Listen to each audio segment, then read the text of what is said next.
this is everything I read in February. All right, so I'll begin with my most favorite one yet in the month of February. So, 1984 by George Orwell is my favorite book out of all of the books this month. This book is a dystopian novel, mainly focuses on a lot of manipulation by the government, alteration of history, and silencing people, silencing the thoughts of the people, and it very quickly like turns into like a nightmare. And it begins with a man named Winston. He is having these second thoughts about the government's policies and what the government is actually doing with the people of the country. Right? I've already made a separate video about this book, but this was my favorite read of the entire month.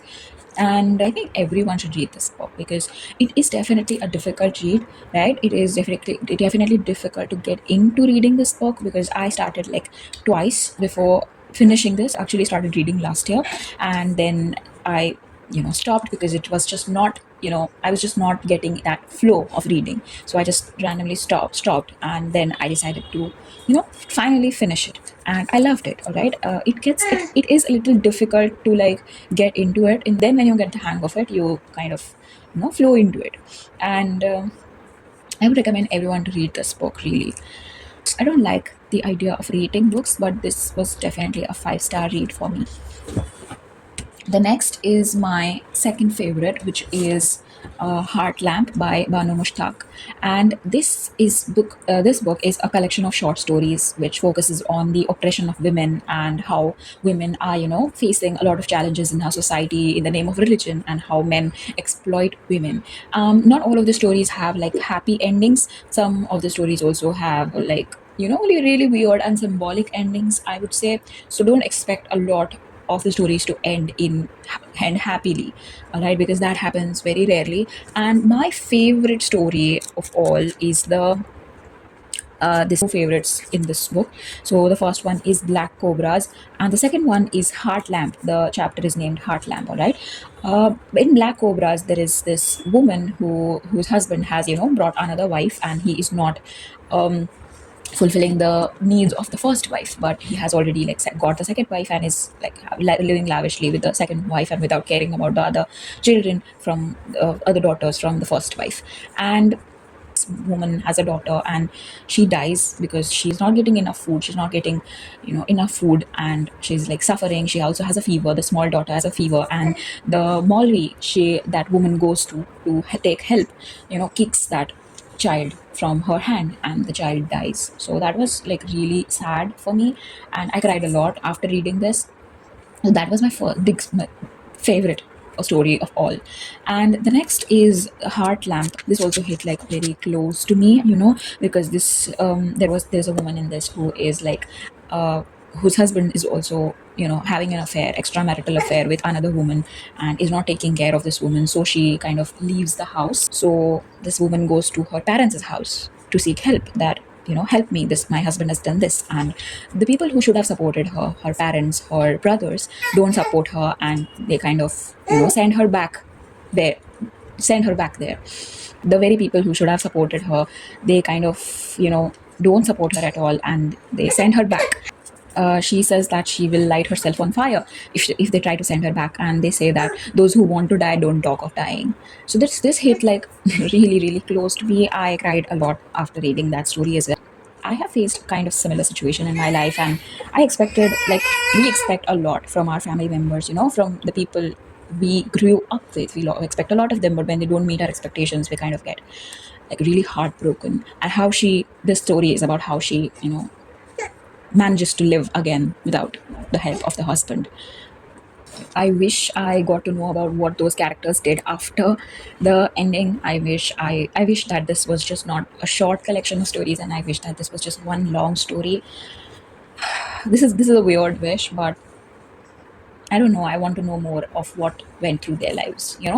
This was again a 5-star read for me. It is very easy to read. It is my third favorite is this Wuthering Heights by Emily Bronte. I have not finished this yet. I have like about 50 pages left, and this is very heavy to read. Like this has violence, abuse, and a lot of revenge plots, and all of the characters are evil in a sort of way. This is definitely like a difficult read for me, and this is also a classic, so it has a lot of like difficult words to understand. Definitely not an easy read and not a smooth going read, I would say. So I have still like 50 pages left. I am loving it so far. Like I've never read this kind of story before, and I'm loving it so far. And Emily Bronte like killed it. This was the only novel she wrote.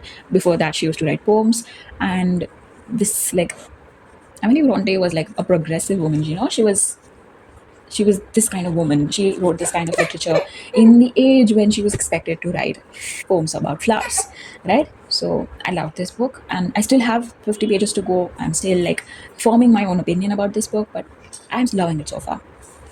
The next one is The Trial by Franz Kafka.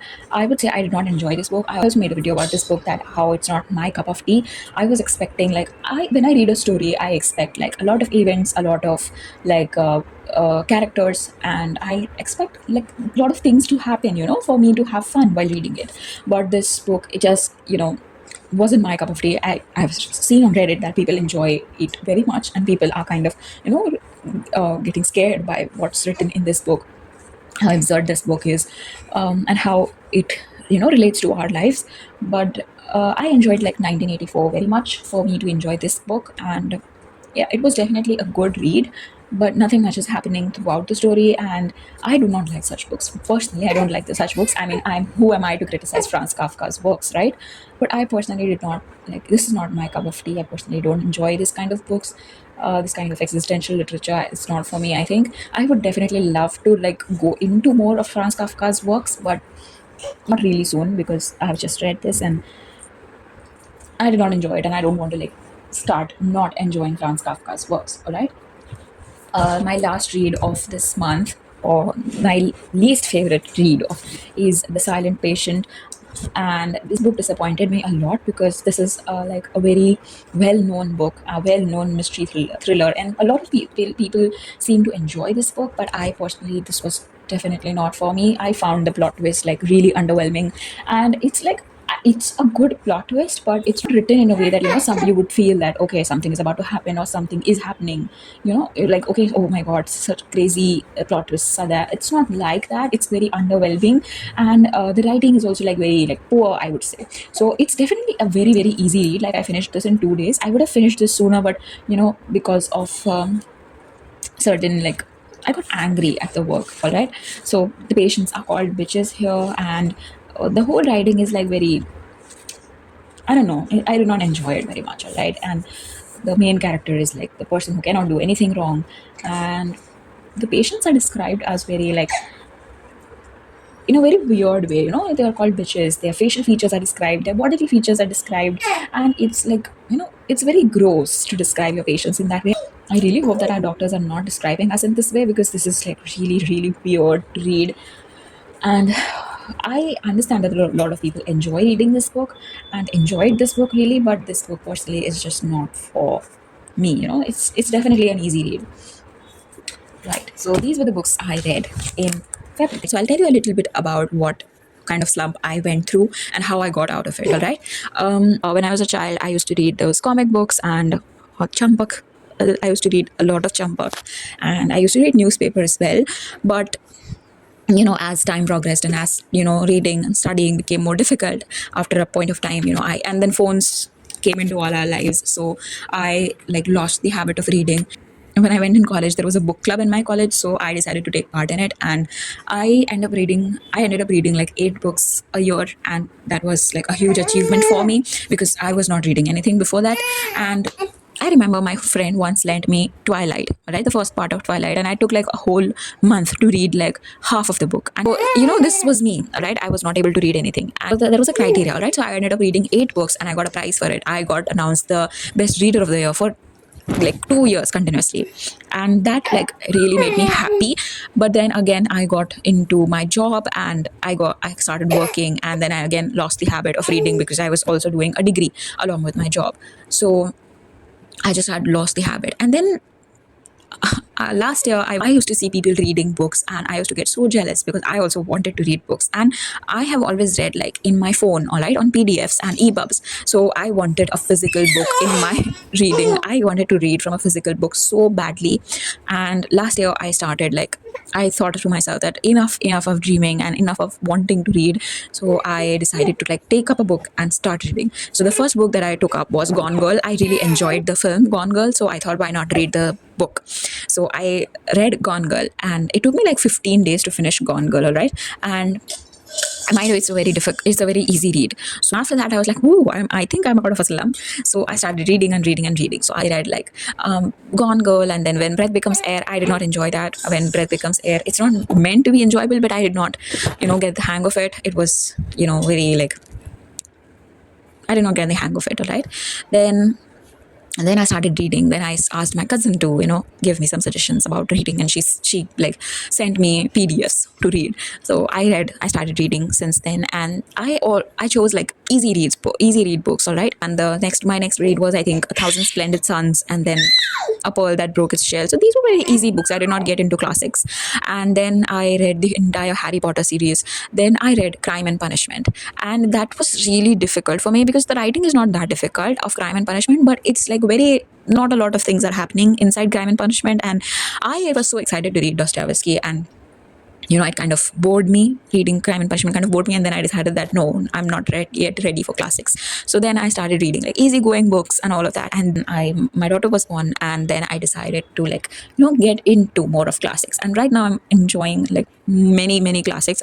Still have a lot of classics for my March Stevia, and I'm really excited to read Brothers Karamazov and The Account of Monte Cristo and The Picture of Dorian Gray. I don't think that's a classic, but I've heard a lot of this. Why are they considered classics? I would love to know why they are considered classics. All right, so that was all of the things that I read to get out of a slump. All right, I did not used to like read much before. Only like 10 pages, 12 pages I used to read, and then when I got the hang of it, I used to read like fun books, all right, mystery thrillers and easy going books for me to like get into reading. So then I started reading like 15 pages, 20 pages, 25 pages per day, and then I started finishing books in like 3 days, 4 days.